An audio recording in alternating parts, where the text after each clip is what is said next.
My little Jesus. Wonderful.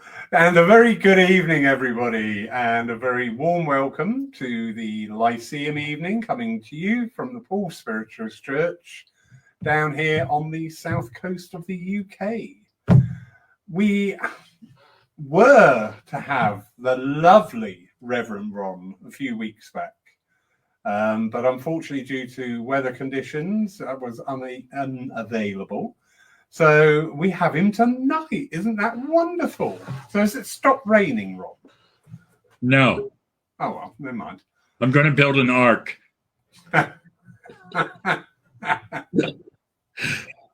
And you're speaking to us from Florida. Whereabouts in Florida? Sunny Fort Lauderdale, Florida. On the East Coast. Just above Miami. Yeah.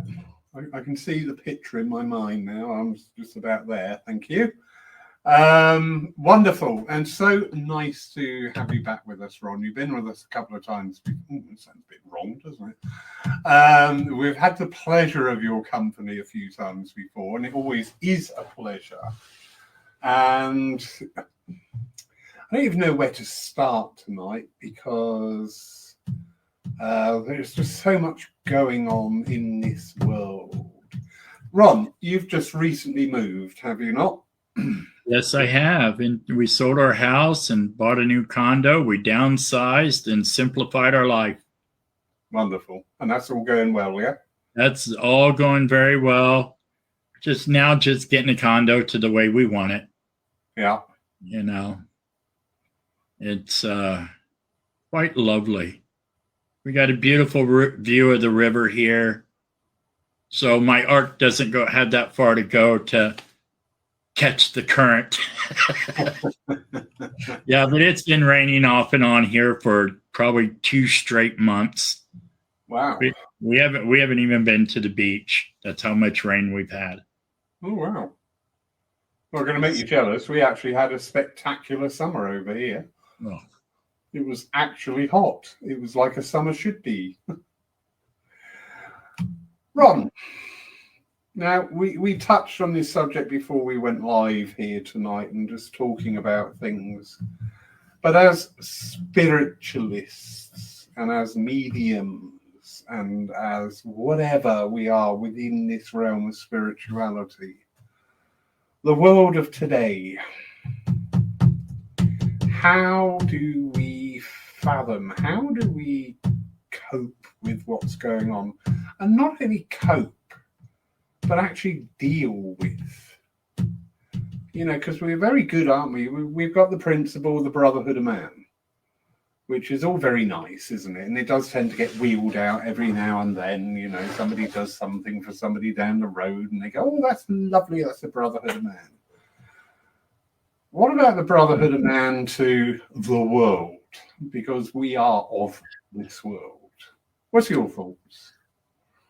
Well, big subject, I know. I'm sorry to drop it on it.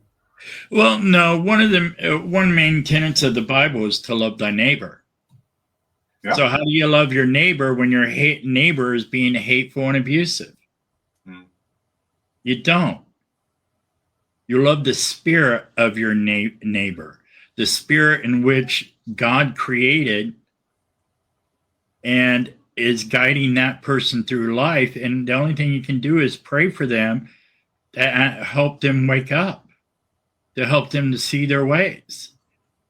You know, like I said earlier, talking about my brother, you know, even though him and I never got along in life, I forgave him.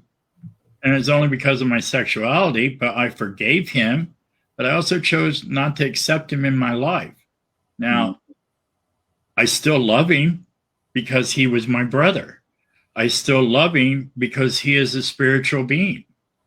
It was the human side and the human ego that I didn't much care for. But he was my brother, and I still love him. Yeah, and that's all we can do. Is if you're around people that are constantly negative, we have to separate ourselves from that and give them time to maybe come into their own. But I still love that person, because that person is a creation of God, of Source. And it's that spirit that's bringing in true love. But for somewhere in the translation between spirit and a human, the love is being left out. Yeah. So, for example, I've got a gentleman that lives down below me that just does not like my service animal. Well, I'm sorry you don't like my service animal, but that's okay. Do I dislike the guy for not liking my service animal? No. He's another human being, and we got to realize that we are all human beings, and we all make mistakes. We all fail. But then through meditation is where we get our guidance and how to get ourselves back on track. That's how I separate myself from the world, is through meditation. Because I know that I am connected to Source. And I think if everybody truly felt that, I think the world would change. There is such potential, not only in spiritualism, but within many of the world's religions. Yes. I'm not an expert, but I do study other religions, their roots and where they come from. And I mean, I've yet to come across a religion that actually says, run around, kill everybody in my name. In fact, the basic tenet that all religions share is do unto others as you do unto yourself. Exactly. Because this is a choice, isn't it? We choose to hate people. Yes, we do. Even though you might have that catalyst moment. I mean, the elephant in the room with what's going on in Gaza is just horrific on so many levels. Mm-hmm. As a spiritualist, it actually impacts, and it's actually a physical feeling with that, yes. This hatred. Yes. I know, even though we're not connected to it directly, we still feel it on a vibrational level. Of course we do. Just like Charlie Kirk. I'm not connected to him, but I sat here and bawled the day he was shot. I've watched some of his videos. He seems to me to be a pretty nice guy. But the impact I was crying more about the impact that he was making on young people's lives. It's about waking up and being in reality, not operating in this fantasy world that we like to live in all the time, and look at reality. Someone was shot in front of their wife and child. That's what I cried for. That child that will never know the love of her father. That's absolutely what I cried for. And, I also cried because it was just such a horrific thing to do. And how do we reach these young minds? It's our own humanity that's on trial here. Yes. I really believe it is. We are all, each and every one of us, on trial. There, what you've just said, I'm not that familiar with Charlie Kirk and his works. However, it doesn't matter. If somebody is doing whatever, there is always the opportunity for talk. There is always the opportunity for negotiation, to lift these things. One of the very, very old spiritualist books, it talks about, and this book was all transcribed for automatic writing. And in there, Stanton, William Moses Stanton. And in there, his guide is talking and saying, he asks a question, what is the spirit's view of the death sentence? Because remembering this was transcribed in like the 18th century, where you had the death sentence for everything.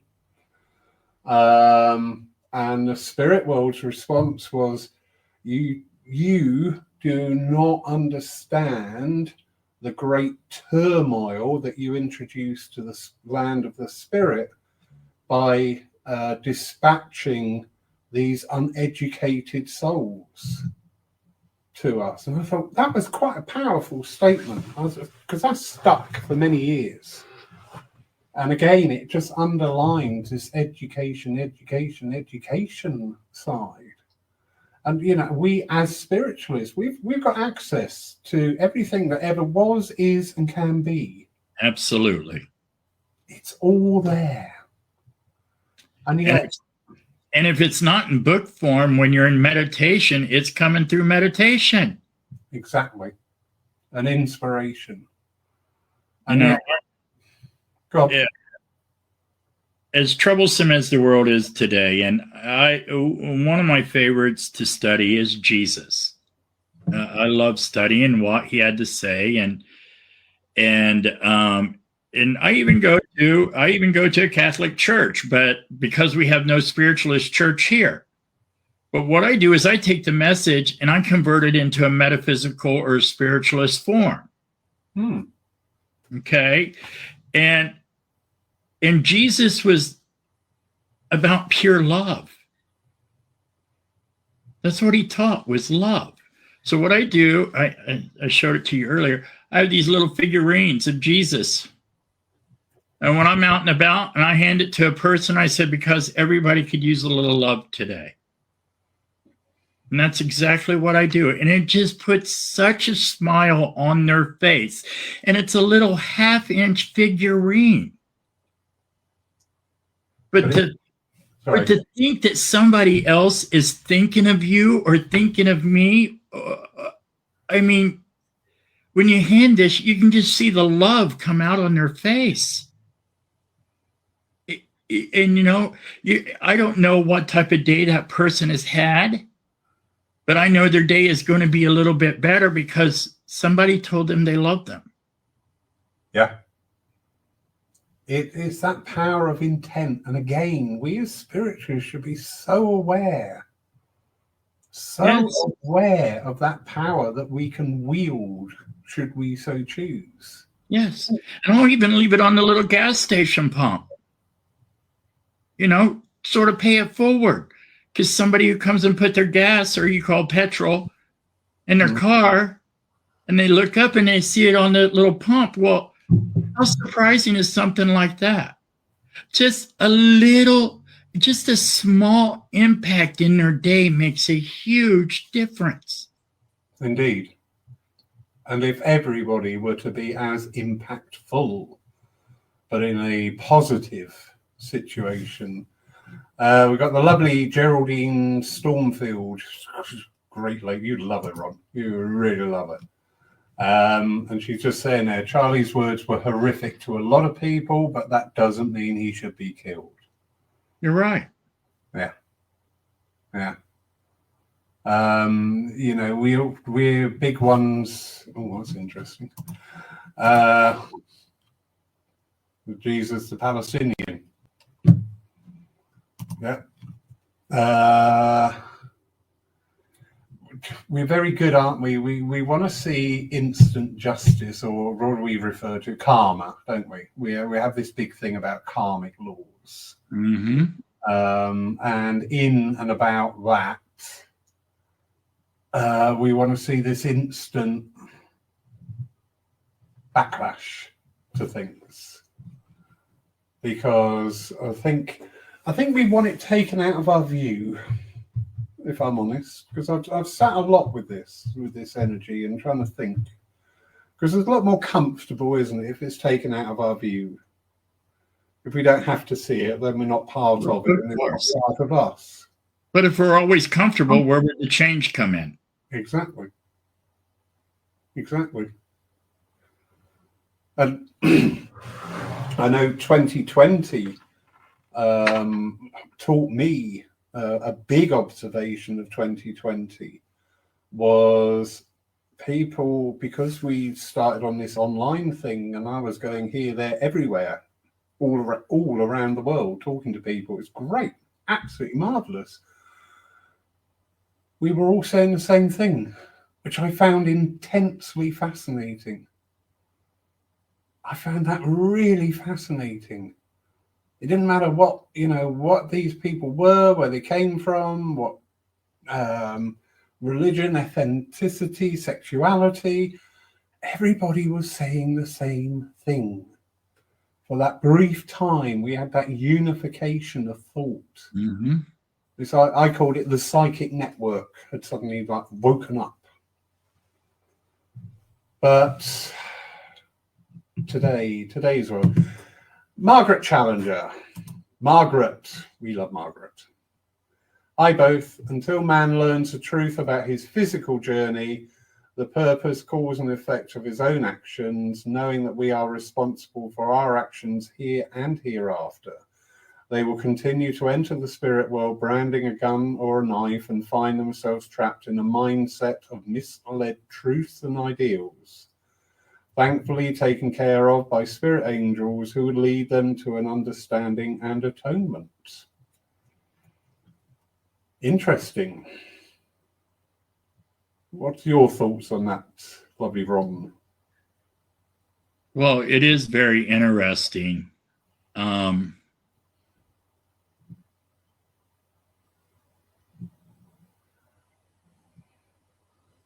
I'm sorry, I'm just reading through it again. Oh, that's all right. Well, the way I can answer this is, Margaret, is that even during my heart attack, when I had my NDE, of course I was in pain. And of course, you're referring to guns and knives as ego and disillusionment. I didn't believe that I would end up where I was when I was going through my NDE, but it changed me. It changed me. Going to the spirit world and coming back, it reversed me. I did a 120. I was out in the bars. I was going through. I was doing all sorts of things and having my drinks and having my fun, and then here I am, and all of a sudden in the spirit world. Well, you don't realize how loved you are until you had that NDE, and that love changed every aspect of me, my personality, my body, everything. The way I think, the way I process, the way I operate in reality versus fantasy. So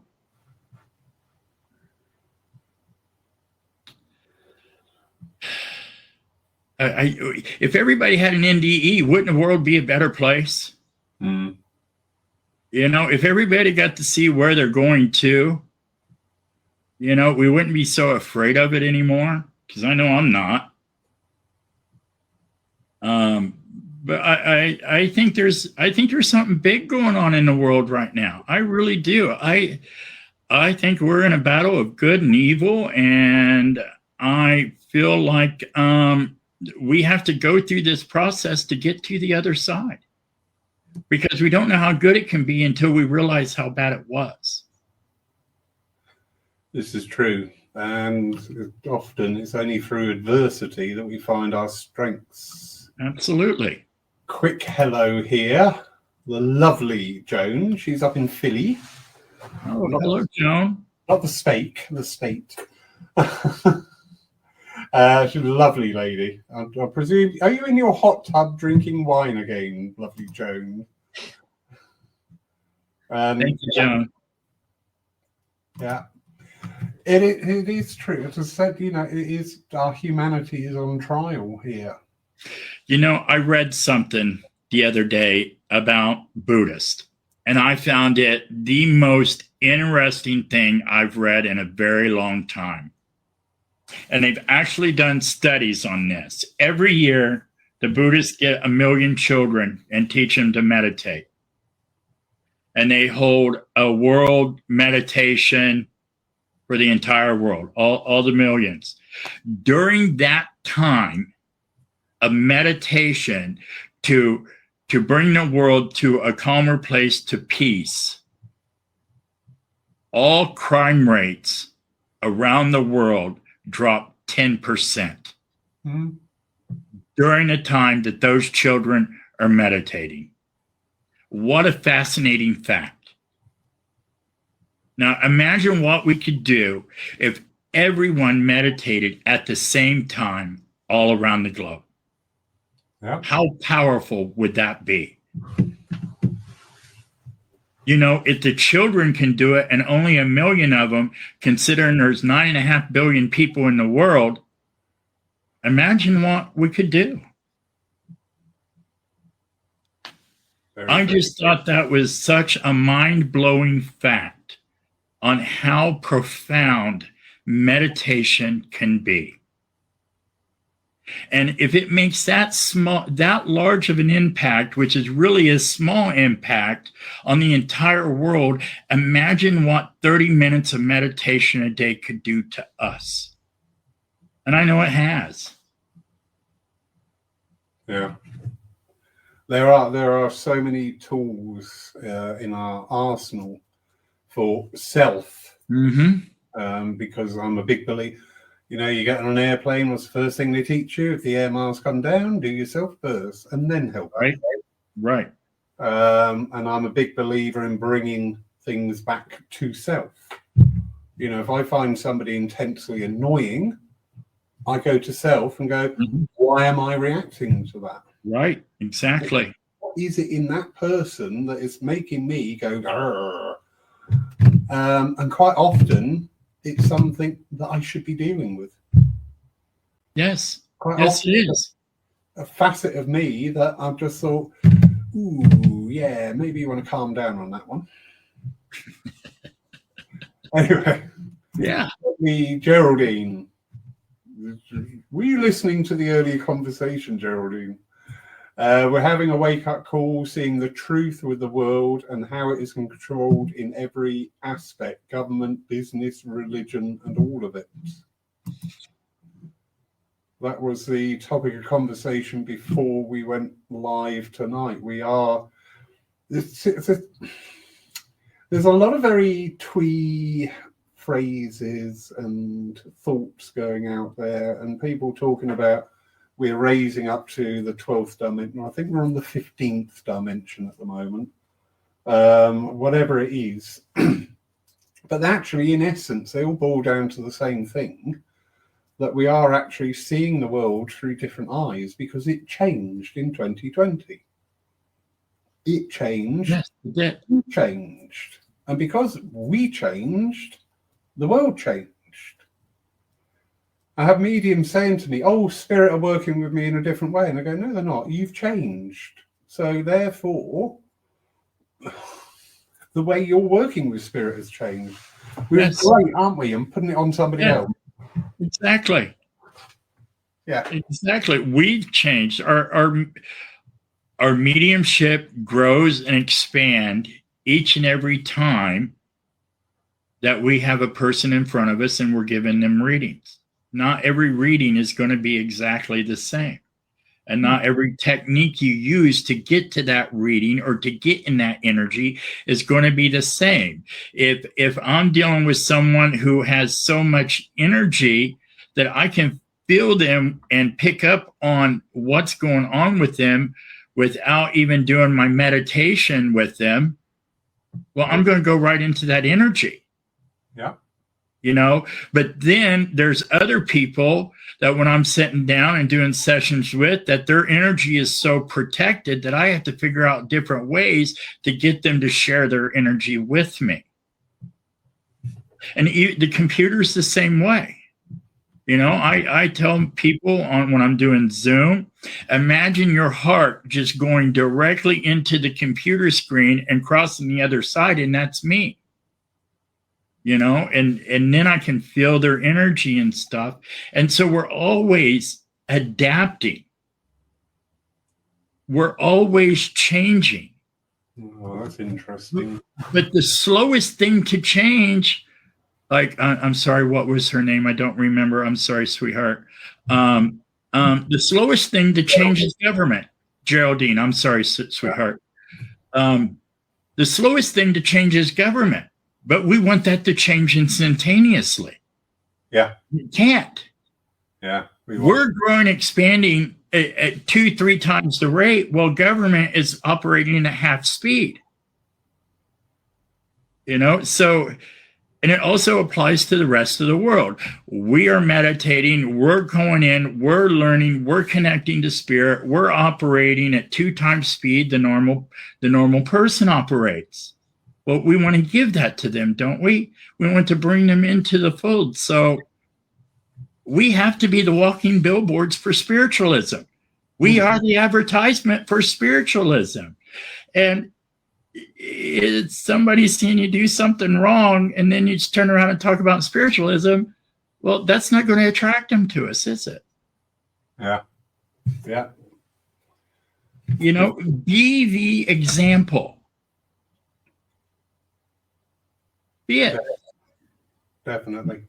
That's all we have to do is just be an example, and then other people are going to want to know what's going on with us.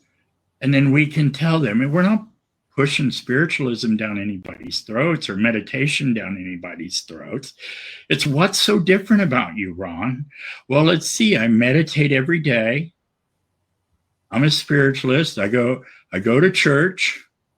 I changed my ways. So in order to get... If you always do what you've always done, you'll never get what you've always wanted. Yep. Yep.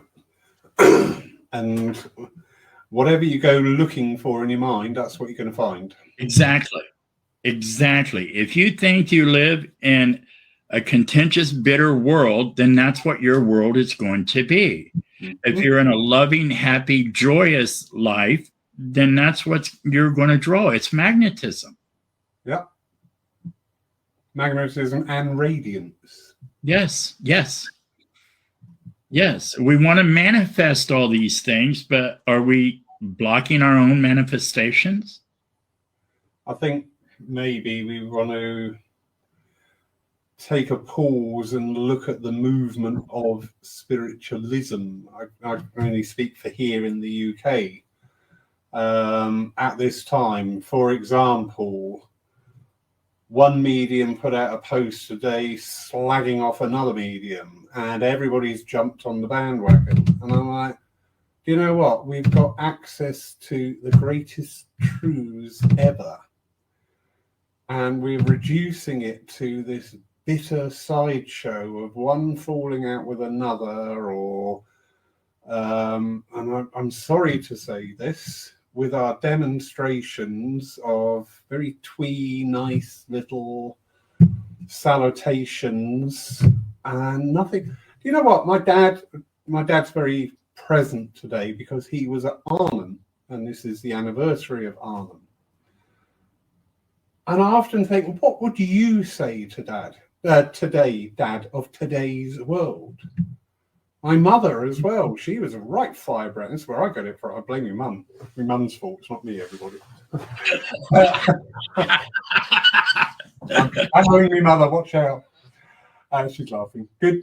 But do you know what? I want to hear what they want to say about the world today. Yes. This nice little groove that we've got into. Your mother's here. She'll obviously very proud of you. That she may be, but do you know what? We're not giving the other world that voice because we're not taking our mind to it. We're not opening up to that influence that is undoubtedly there, because if we can do one message, we can do another message. Yes, we can. I had a perfect example of that here with one of our local mediums. And funnily enough, it was my mother. But he brought through a contentious side of my mother, which was there. But that really helped me in today's world, because it was reflecting I was having trouble dealing with certain people with a character. And when he brought my mother through in that character, I went, oh my God, that's why I can't deal with them, because they're my mother. Mm-hmm. And then I could deal with them. Yes. It's all there. This information, and I think this is well within our capabilities in spiritualism.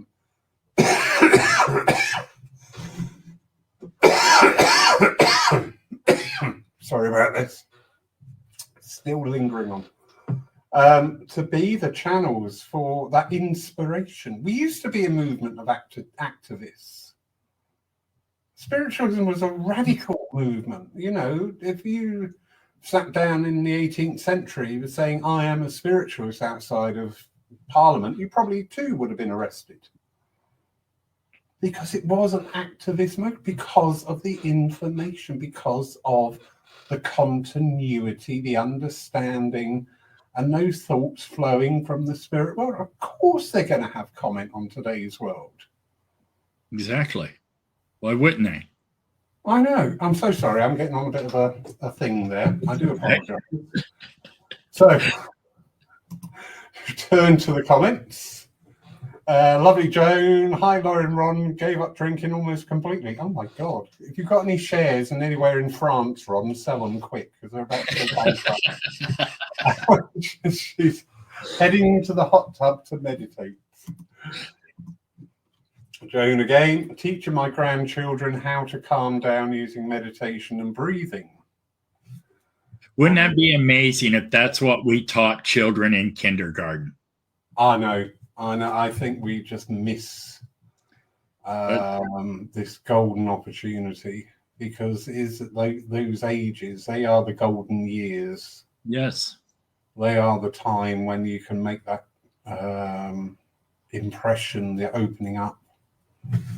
And we always say, there's a big thing, we've got to get the youngsters in. We've been saying this in spiritualism for God knows how many years.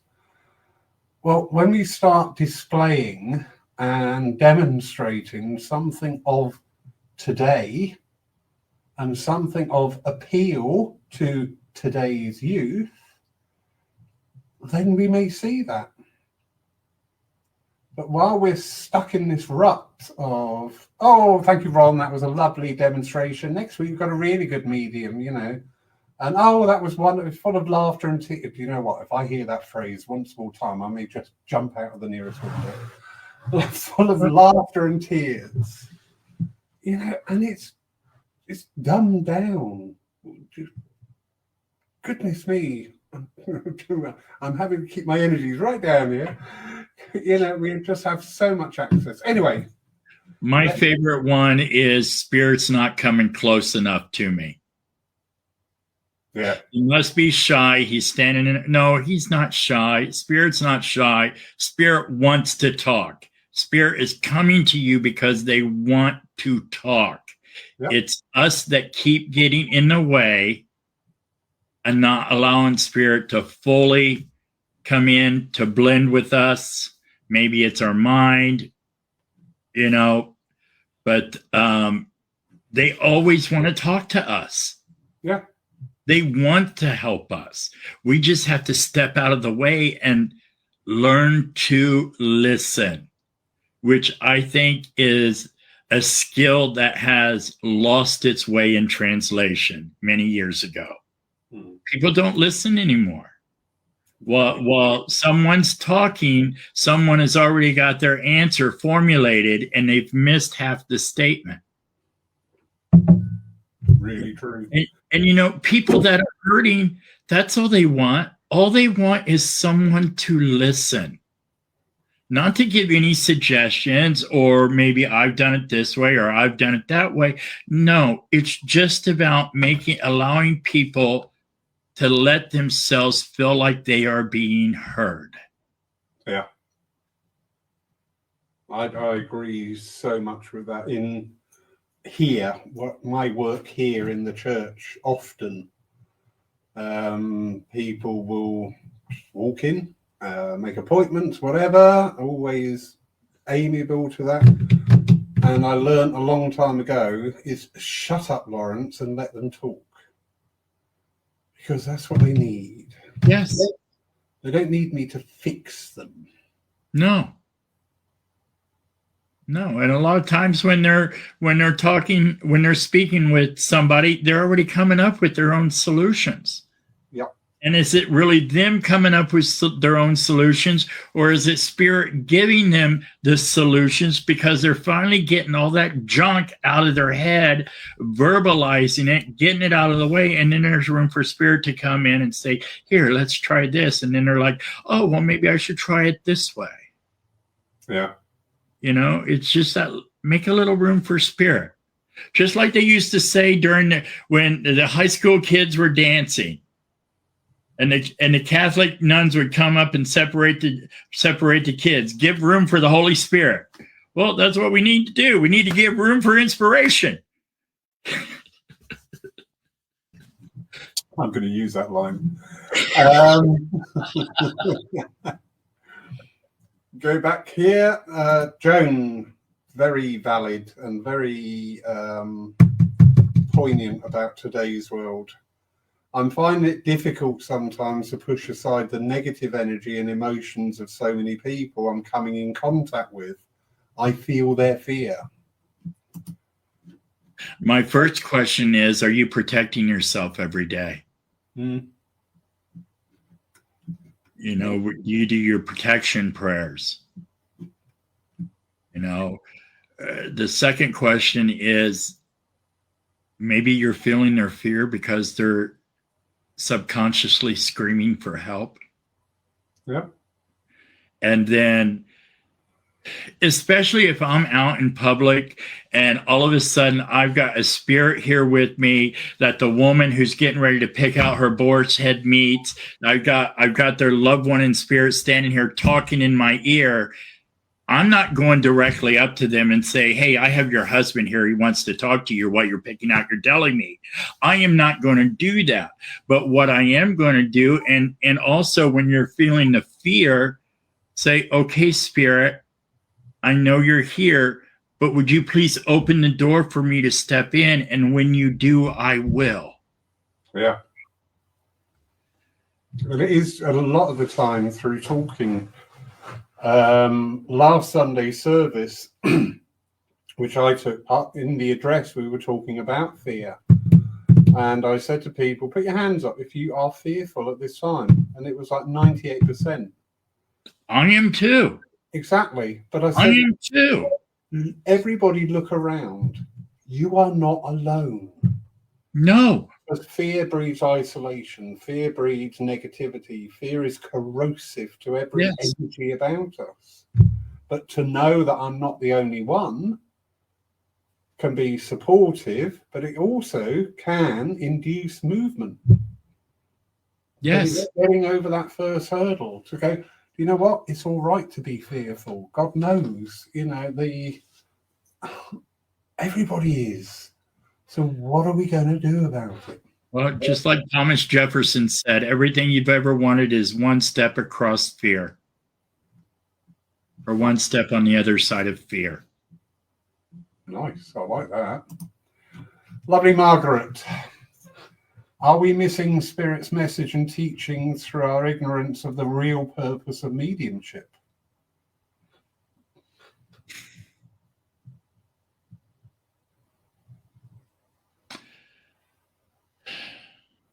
Wow, that's a great question, Margaret. It is. Well,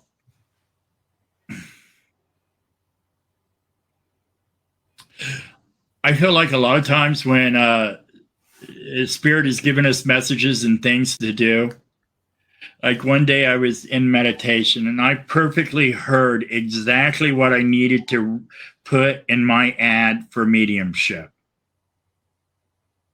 And then I thought about it and thought about it and thought about it. Should I write that down? Should I write that down? No, that was my ego getting in the way because Spirit already told me the message. That was my fear getting in the way of the message.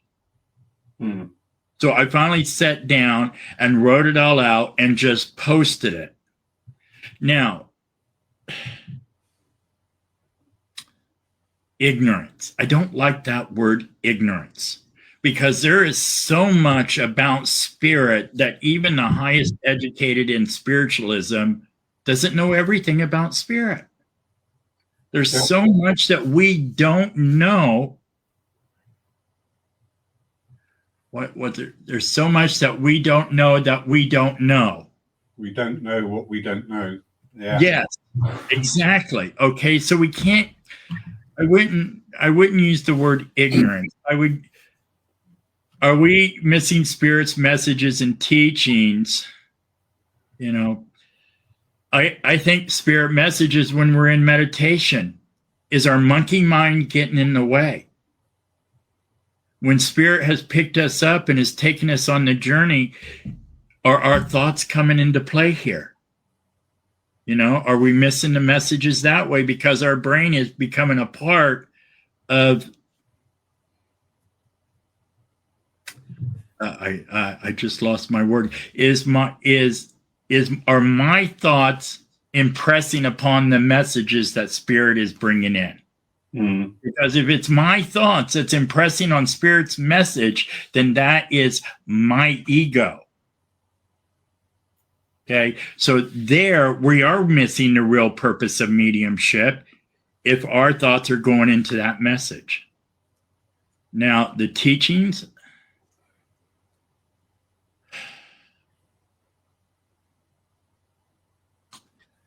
the teachings, everybody, no matter how much philosophy you read, even if we all read the same philosophy book, everybody's going to have a different interpretation on that philosophy book.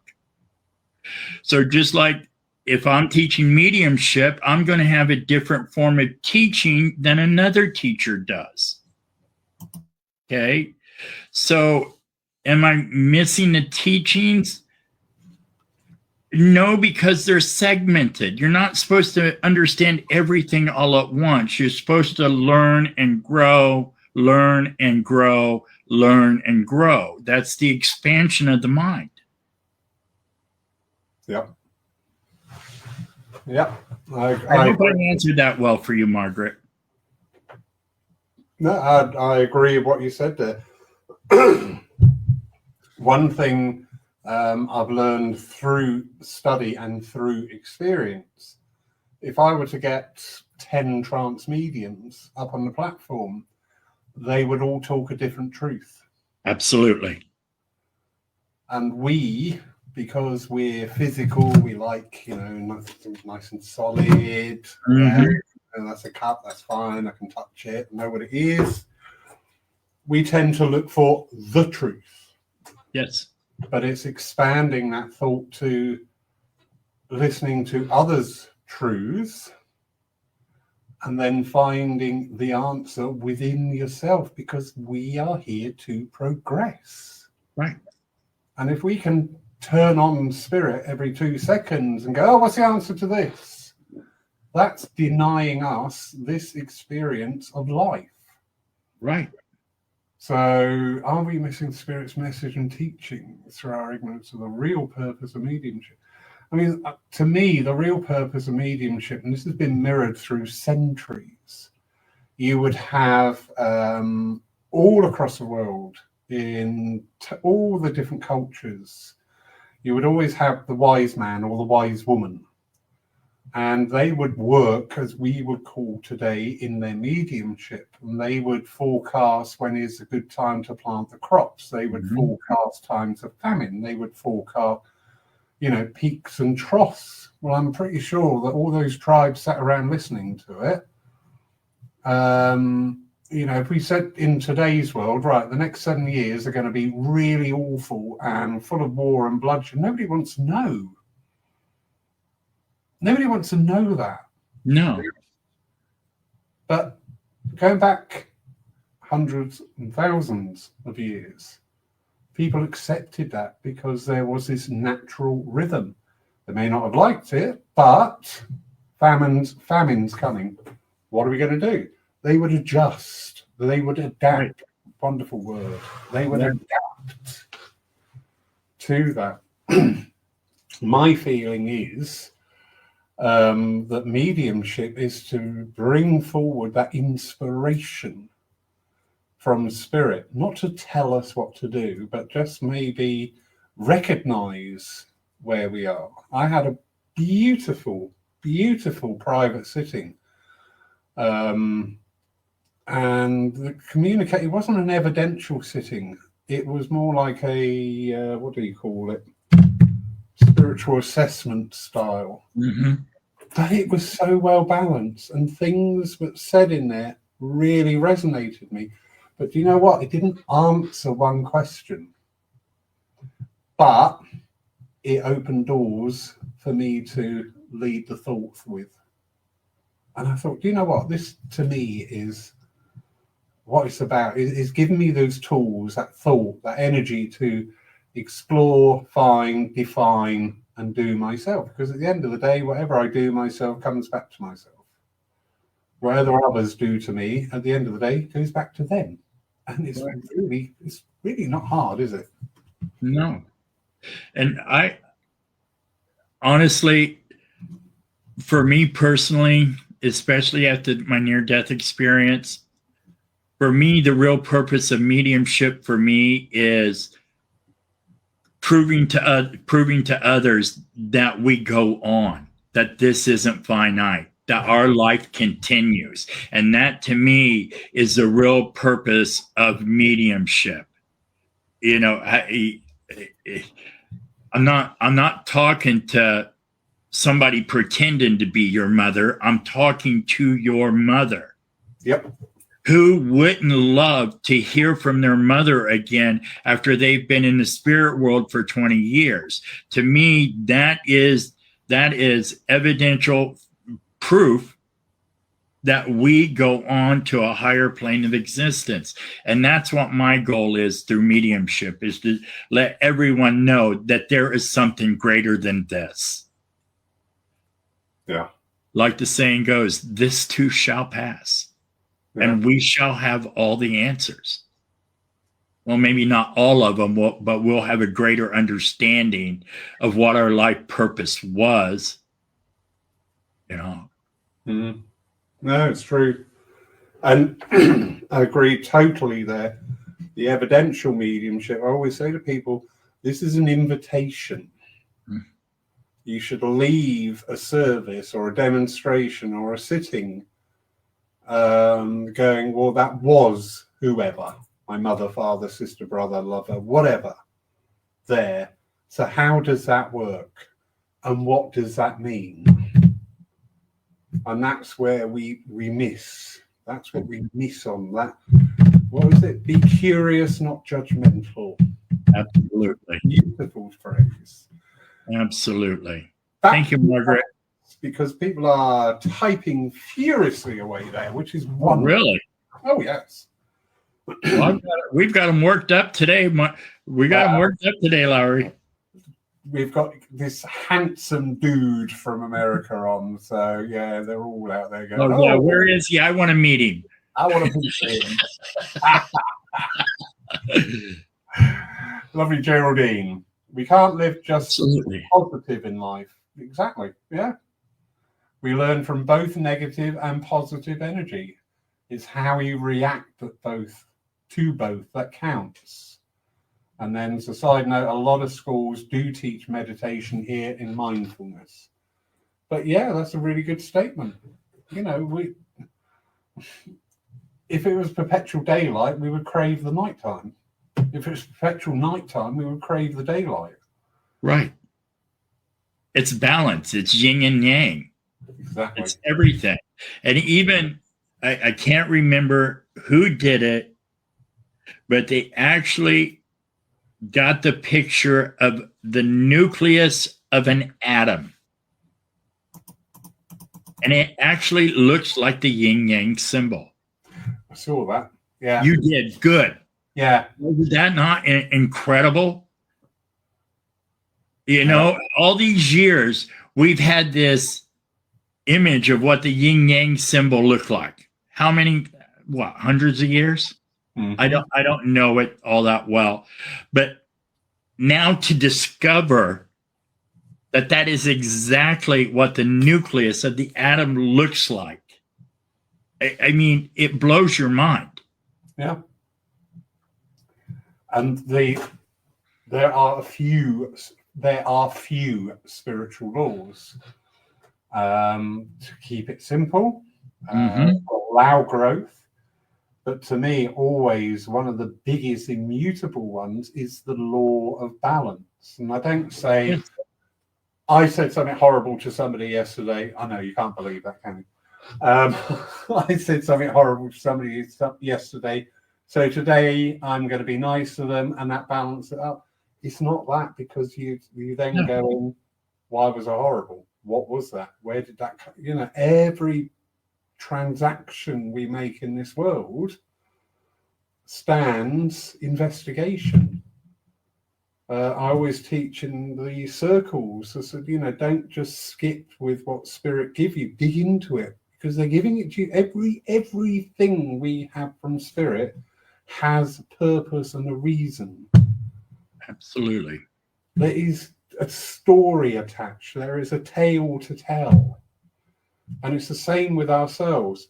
With all our actions, we can sit at the end of the day and review the day and look at our actions, our interactions, and why. Why do we do? I've had a lazy day today, and I thought, I'm really annoyed because I feel like I've wasted the day. But then it was like, you know what? You've been working for the last 7 days on the trot. So really, you know, you're not, because you've got a physical body to maintain, and a lot of it to maintain. I know mine's expanding. More than my mind. I say it's the weight of the world on my shoulders is pushing my midriff out. That's what I'm going for. Lovely Leslie Thomas. When my grandchildren aged 3 and 6 become irritated or too excited or naughty, they are told to go to their quiet space and take Almo breaths, and think about whatever the problem is and how it can be resolved with love and respect. Lovely. Awesome. That is awesome to teach them that at such a young age. I think we need more of that. Definitely. There's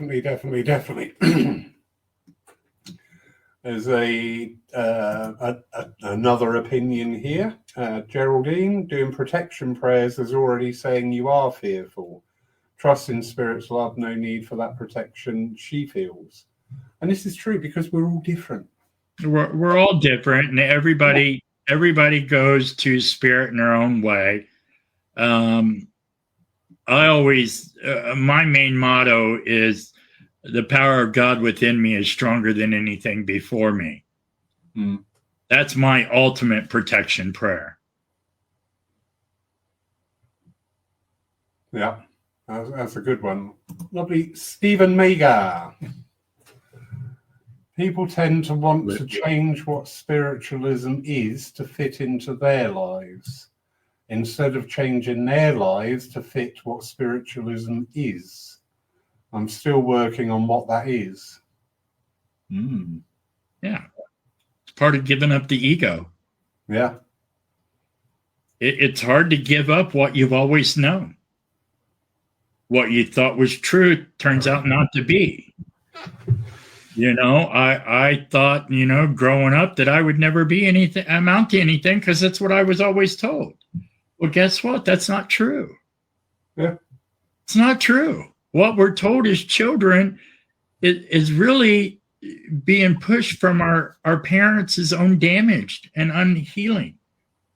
You know, so we've learned that from them. So now we need to learn how to become ourselves. Because from birth to 18, you're your parents. You're not truly yourself. Only when you get out of your parents' house do you truly become yourself. And then you're influenced by society. And then when we come into spiritualism, we got to get rid of all of that. Yeah. So the ego does have a hard time giving up that, but it is giving it up in bits and pieces. If we could do a timeline chart of everything so we could actually see our progress, I think it'd be wonderful. But we don't go back and evaluate ourselves and to see our own changes. People see changes in us before we see them in ourselves. Very true. Very true. And Geraldine's comment there, the ego is important. It keeps us alive. It's back to balance again. Yes. Yeah, I agree. I said with our platform demonstrating mediums, you need a presence of ego. It's when ego becomes egotistical, that's when things go awry. And again, it's balance, isn't it? It's always balance. Lovely, Margaret. Slight change of tact here. What are your views on the current trance mediumship, its delivery and message? I don't understand what your current trance mediumship means. Because maybe your trance mediumship is different than ours over here. It's having quite a resurgence over here. It's been interesting watching it. There are people of a variety of dispositions presenting what they refer to as trance in public and in private. My feeling is, in fact, I was dealing with this very question yesterday by email for somebody. There is a propensity, again, because we don't bring things back to self, do we? You know, my guide says, so therefore I can say whatever I like. Or, you know, when you bring it down to the humorous level, you know, of course I'm such a bitch because I'm an Aquarian. No, it's not because you're an Aquarian. It's just because you're a bitch, Lawrence. You know, people want to put a faith. As I say, human beings, I think we go for the savior or the someone to blame complex. Yes. Because we externalize all the time. Yeah, it's your fault I'm like that. It's your fault you're like that. Oh my God, this guy's saying something which really resonates. I've got to follow, you know? And it's always externalized. So I know you are working very much in the trance state. So without getting too hung up on what today's version of trance, what is trance mediumship to you, Ron? Your personal? Well, for me personally, what I'm doing is going through an education process with it. I go really deep in my meditations. For trance, if I am voice communicating trance, I would actually think my voice would have to change. You know, if I'm communicating to you out of trance, then my voice should not sound like me. It should be the spirit taking over my voice box and speaking for me. Right. Now, I work with several ascended masters, and one day I was deep in trance. And I was talking to them, having a full-on conversation, just like we are now. Only it was in my mind or my spirit communicating to them. Yeah. And I was talking about how can I know when each one of you come in, and why do you come in the way you do? And what I was being told is, we come in and show you the colors that coordinate with the rays that we operate on. So yep. Kuan Yin, she would come in, and when she comes in, it's like this lightning streak. I see it through my third eye. It goes through. Well, I know she's here, but it's the color of her ray, which is the very peridot, which is that very light green. And then I saw another ascended master come in. Well, he came in and blew orbs all over the place and was communicating to me. And then when Saint Germain came in, he came in like a giant blanket and just enveloped me in this beautiful purple mist. And he started speaking with me. We come in this way with our colors at first. So this is how you get to know us. This is how we identify. And even the three different ways that they came in. One came in with a streak, one came in orbs, and the other came in with a blanket. Okay. And they're communicating through me. Now, I wasn't speaking to anyone physically.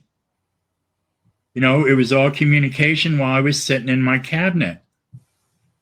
And that's where my education and direction comes in. Yes, I have a teacher who has taught me how to get there, but that's what the teacher is for. They provide you a way to get there. That doesn't mean that you have to do it their way, because every teacher will tell you something differently. You have to be able to go in and do it the way your body can handle. Well, my body can handle them coming in colors at first.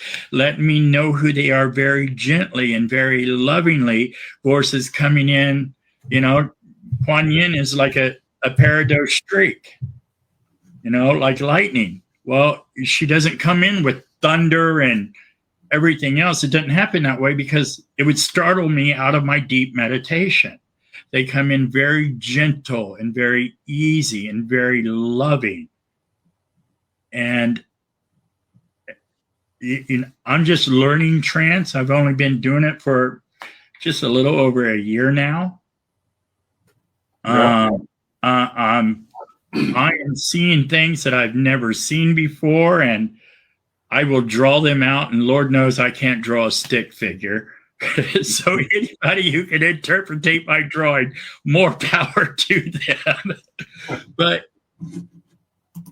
I feel like it's just a deeper connection to source than evidential mediumship.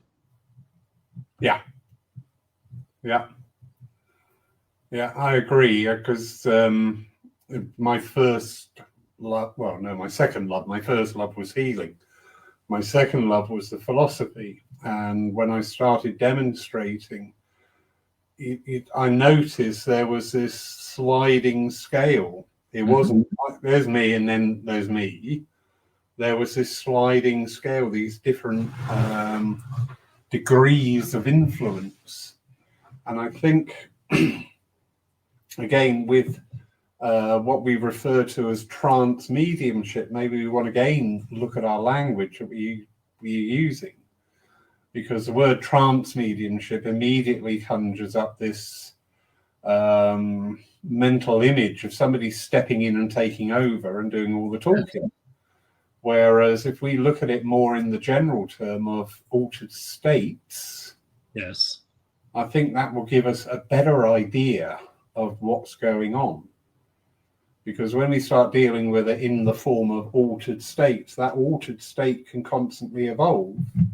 But if we say trance, and in today's language, trance is, you know, my head's going to go down and I'm going to talk in a different voice and present whatever to you verbally, where do you go from there? exactly. What's the involvement in that? Because I'm there. And this, again, this is what we do, isn't it? We want the truth. We want the answer. We want the end post. But there is no end post. There's infinity. So, yeah, Margaret, I hope that's answered partly your question there. As I said, I think maybe we want to start referring more to working in the altered states rather than trance, because trance conjures up multiple images with people. Yes. Yes. And also, I do struggle with this at times, that some people, I've got to be so careful what I say here. No, I haven't. That some people will say that on this day and at that time I will be in the trance state, because I can't guarantee it. Do you know what I mean? I really can't guarantee that. Yeah, you can't guarantee that. Even in mediumship, you can't guarantee it. Yep. You know, if it's not happening that day, the only thing you can say to your client is, "I'm sorry, I'm not receiving anything today. Maybe it's me, maybe it's the energy that's around us. I don't know, but why don't we schedule this a different day? Because I really want to help you." You know, don't force it. You know, because that's going to hurt you and your reputation more than anything. If you sit there and try to force a reading to come through. Yeah. You know, and your client's going to know it. Just like even if you're doing a trance demonstration, everybody in the audience is going to know if you're forcing the demonstration or not. Yep. And again, we bring back one of my little hobby horses when we talk about the experience of spiritualism. You know, it's become very voyeuristic. And I often say at the beginning of a service to people, you know, right, you're not here watching Netflix or Disney. You're the reason this is happening. It's your presence today, so be part to that. Feel that experience. We talk about physical mediumship. I have witnessed physical mediumship. I have also witnessed fraud. So have I. Both. Yes. Yeah. Agree. And in the physical mediumship, I knew it was spirit, because it was there. The presence was there. Yeah. It was just like, oh my goodness, this is blowing my mind. It's wonderful. And in the fraudulent activities, it's like I've just been sat there thinking, I'm going to turn my phone light on in a minute, because I am getting so angry with what's going on here. Yes. Is this going to last an hour and a half? I always struggled with, why do they have to take your watches, rings, and phones off of you before you go into a seance room? Now I understand why, because had I had my phone on me at the time, I would have turned the light on, because I didn't have my night vision ruined, and I could see this person getting up, moving stuff, and I was angry. I was just so angry. Yeah. I've been to that. And I've been to some that have absolutely left me in absolute total awe. Yeah. How in the world did that happen? I've been to them where they're completely strapped to the chair. They've got duct tape over their mouth. And even Spirit tells us to open the cabinet and check them. Well, they're still in the chair. They're still strapped down. We're still talking about trance mediumship, aren't we? Physical. Physical. That's all right. Yeah. I'm having a little joke, Ron. Forgive me. And it's amazing. And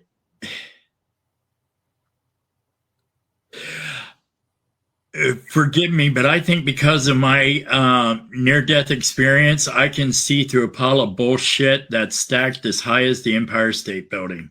Yeah. I can spot it. I don't know. It even amazes my husband. How could you possibly know that? Because I will just turn and walk away. I won't put up with it. I just leave. Yeah. And then I'll tell my husband about it. He's like, how could you know that? So even after almost 20 years, he still is blown away. And we should be. Yes, we all should be every time. We should be like children at Christmas time because spirit is exciting. Spirit is invigorating. Spirit is just a joy. A what? A joy. Yes, it's almost like a drug. Yeah. Because if I go a day without meditating, I feel it, and I need my meditation fix. And I know some people don't understand that, but when you're truly connected, when you make that connection, it changes every ounce of your being. Yeah. And again, it hinges on sharing the experience. Yes. Yes, which it does. requires demonstrators of a good standing. It requires education. Yes. It requires a lot of things to allow that process to happen. Just going slightly off track here, the lovely Joan is in her hot tub. Yay! Well done, Joan. Without a glass of wine. Is it red or white?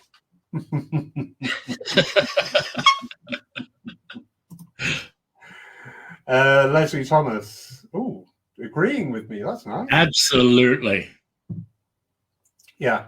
There's so many different levels and so many different terms for each thing. It all gets confusing.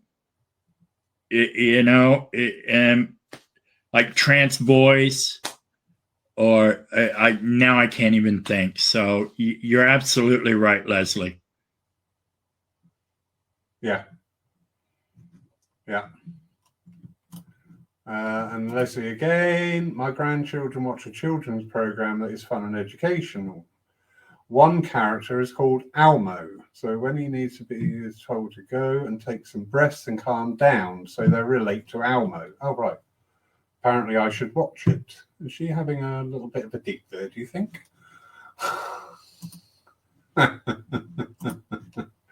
And Joan coming back, I like flour or oil instead of red or white. Okay. Okay. No idea what that is. I presume that's an American thing. I'm hoping it is. Geraldine, trance has many levels. The word channeling has become a problem. People see trance and channeling as the same thing. I have witnessed fraud in every type of mediumship. The deep trance of physical mediumship is a joy to experience. Yeah, that's so true. Many, many years ago, we had an evening of physical mediumship here. And the night before, I'd done all the blackouts in the church. The night before the DEM, I came and sat here to check the blackouts.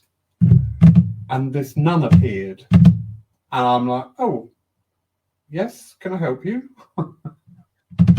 And she said, I am here for the demonstration. I will see you tomorrow. And I'm like, okay. Wow. Bugger me.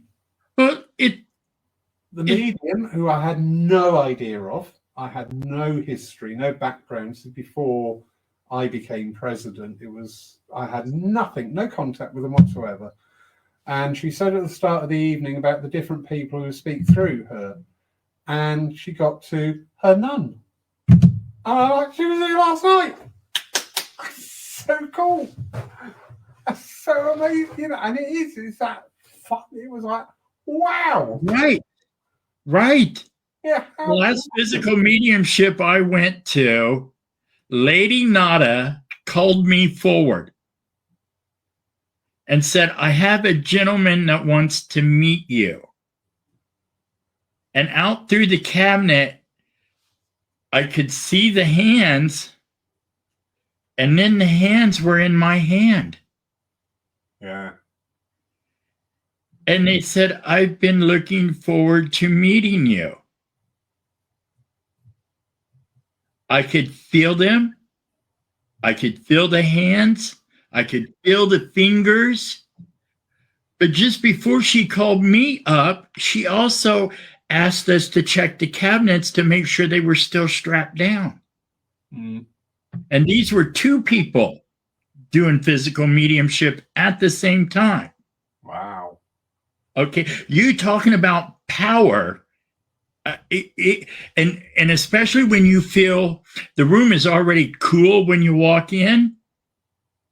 Okay, and then when you feel that coolness go even colder. Yeah. Yeah. You know you're standing in the presence of something powerful. How can you deny it? Mm. Especially when I knew he was zip tied and duct taped. Yeah. So, but yes, I've seen frauds too. It's a sad thing, isn't it? It is a sad thing. But in a way, that's why mediumship left us for a while, because of the frauds. Yeah. Here in the 1920s, mediumship was huge. And then when the TV set came out, then it all faded. And that's, I think, where a lot of the fraud came in. But there were also frauds before TV. But, people want to make a name for themselves. Yeah. And again, it goes back to the ego. This isn't about ego for me. This is about helping people help themselves. All we're doing is showing them the way. Doing what you feel is best. Yes. Yeah. Ron, as always, you're a wonderful, wonderful man. Thank you. And thank you for being with us tonight, because we did miss you that night, because they were left for an hour of Lawrence burbling, which you just saw the numbers dropping down. Yeah, and by the way, I did see your comment. I'm only saying this because I know he's going to watch it afterwards. What comment? Yeah.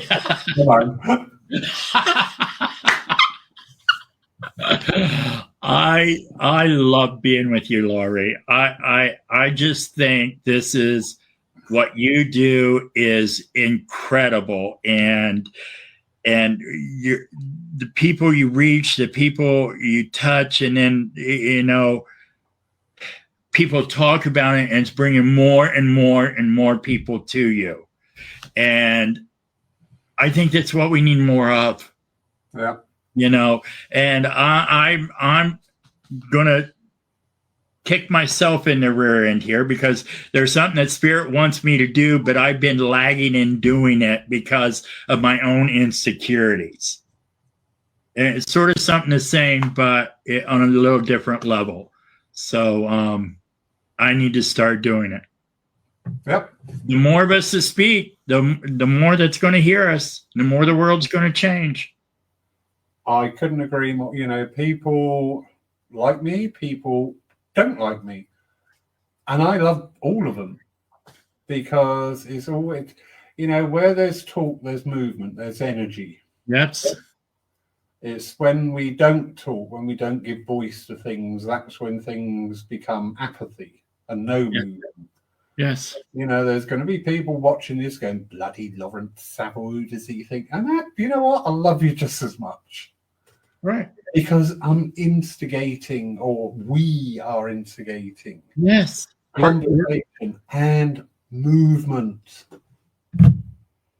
Like I tell people, if you don't if you don't believe me now, eventually you will. Yeah. Because eventually there's going to be time where you're laying in your hospital bed, on your deathbed, and then you're going to realize that, hey, we were speaking the truth. And that's okay. Yeah.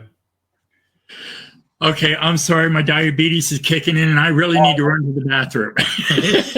Thank you, everyone. I love being with you all, and I hope to be with you again here real soon.